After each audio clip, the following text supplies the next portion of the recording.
Architect, and today we're going to talk about Fantastic Four issue 9, or as I call it, Why Stop Reading the Fantastic Four. So, this issue we pick up right where we left off, with Invisible Woman exposing Doctor Doom's ugly self, by that meaning how he physically looks with his deformities, with his, messed up hands, his scars, to the whole world.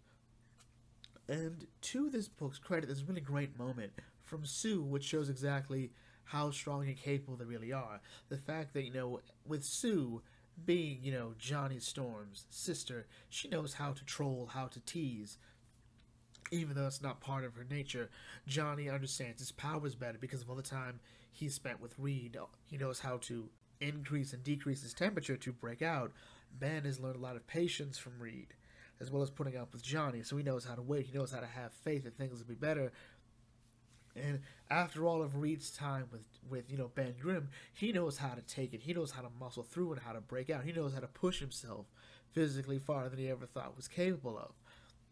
This is what the Fantastic Four is. They're a group of superheroes that have impacted each other. This is why they're called like the first family comic books, why people love them so much. Then we cut back to Arizona, where Alicia and company are looking for Franklin, and they find Franklin. It turns out this house Franklin's staring at is full of little demons that don't want him to leave, so they flee out of there.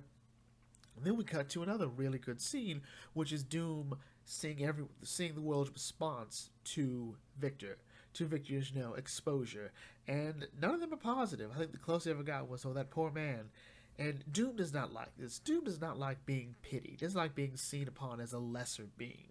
To him, pity is more of an insult than anything else. To look down upon Dr. Doom, and he says, "Look, Victoria, go get them. Just go. Just go." And he stays and he watches it, then he erupts and is like, you know what? They're done. So Victoria goes and engages with the Fantastic Four. And this is all part of Reed's plan, because Reed understands that Victoria's staff isn't really her power. It's a tuning fork, so to speak. It's a focus. So they separate her. Her powers explode with cosmic energy. Sue is able to encapsulate it in a bubble. And then they plan to use this energy to revitalize Galactus using the cannons Doom had. And this all happens before Doom can get there with his Doom bots.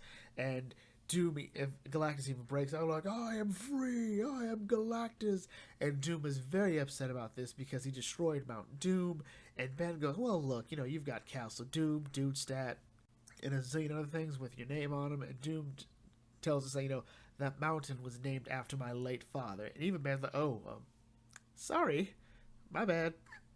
And now that Galactus is back, he's now attempting to draw back his remaining cosmic energy that's out there back into him.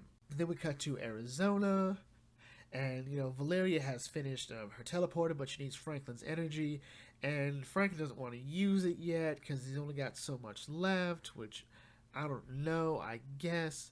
But apparently they get there just in time to activate the teleporter to send the little demon things to Victor Von Doom to buy them time to teleport the Fantastic Four back to Arizona, and that's how the comic ends. So, this was 3 issues? Maybe 4 of this colossal idea of Doom having Galactus buried in Latveria and using the energy to create a new, stronger Latveria, and by extent, a new, stronger planet, capable of even greater space travel and everything else. And that's sort of it.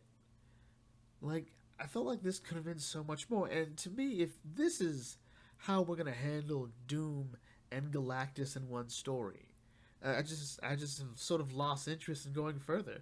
It's like, this should be great potential, and it's wasted potential. Next up is Doctor Strange issue 13. We're doing both in this one video because, well, they're both about Galactus. So, this issue is pretty straightforward. Strange has no real way of dealing with Galactus. He's trying to convince him, look, dude, you cannot be here. Right? You're a being of science, you're a being of magic. If you feed on this stuff here, it will more than likely drive you insane.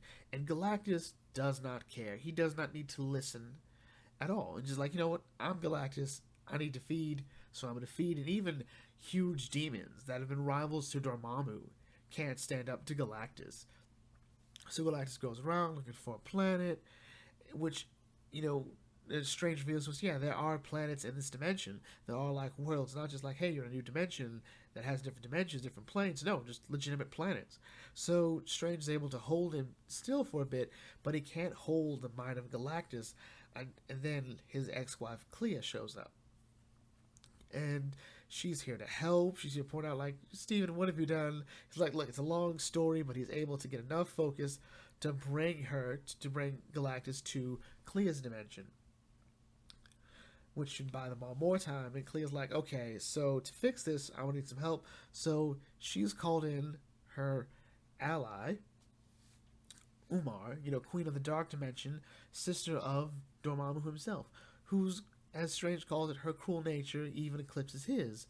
And Strange wants to take a stance, but Clea's like, we don't have a choice at this point. So the plan is to, okay, we're going to hold him down, and we're going to hopefully be able to send him back to the dimension, or at least calm him down so he'll go there himself.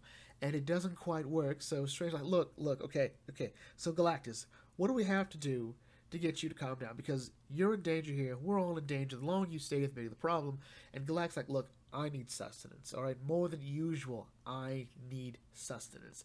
And so Strange makes the agreement, like, I'll become your herald, I'll find you a world you can eat, and everything will be fine, and then we'll send you back. Okay? Sound good? Sound good. But this is a big deal, because this means Strange has to go to find a planet, and Galactus has required a planet with life to sate his hunger. So Strange is effectively dooming a planet to die, and now he has to try to find a planet with enough life to sate Galactus, but not enough so he'll feel bad about it. Well, too bad about it. And it doesn't quite work. Wherever he goes, he gets chewed out. Like, no, you don't get to use us. And he's banished. Even demons who control other dimensions, like, no, I'm not doing that. Like, what's wrong with you? And that's how this comic ends, with Strange having to go around not imbued with the power of Cosmic and not being anything. So I almost kind of want to drop this book too, just because it's such a waste. Again, I felt this should have been integrated with the Fantastic Four story. Galactus being buried on Earth and his power being siphoned off could have been its own huge story. And seeing how the cosmic energy being on the planet affects Strange's magic as a Sorcerer Supreme, I thought would have been interesting too. What if the power of Cosmic had seeped into the other dimensions, the dimensions of magic? And he had to deal with that. What if he became sort of a magical version of Galactus who had to feast on magical energy? Or if there was a magical version of Galactus going through now because of it. Again, this all feels so wasted. And I don't know. I just feel like this was... Maybe I'm overreacting. What do you guys think? Because we're going to bring this video to a close here. So leave your thoughts down in the comment section. What did you guys think of these books?